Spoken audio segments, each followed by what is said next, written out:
Diabetic patients రసం తీసుకోవచ్చా, అది కూడా ఆరోగ్యానికి మంచిదేనా అనేది వీడియోలో తెలుసుకుందాం. Hi, this is doctor Srikari, homeopathy physician.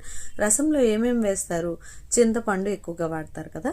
రసంలో చింతపండుని ఎక్కువగా వేయడం వల్ల కాన్స్టిపేషన్, మలబద్ధకం ఎవరికైతే ఎక్కువగా ఉంటుందో వాళ్ళకి ఇది ఒక లాక్సేటివ్ ఎఫెక్ట్ లాగా పనిచేసి ఈజీగా ఫ్రీ మోషన్ అయ్యే ఛాన్సెస్ ఎక్కువగా ఉంటాయి.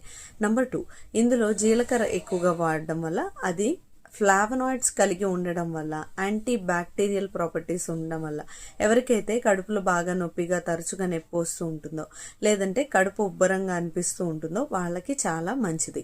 నెంబర్ 3, ఇందులో ఎక్కువగా వాడేది మిరియాలు. మిరియాల్లో యాంటీ బ్యాక్టీరియల్ ఇంకా యాంటీ ఇన్ఫ్లమేటరీ ప్రాపర్టీస్ ఉండడం వల్ల షుగర్ పేషెంట్స్కి చాలా మంచిది.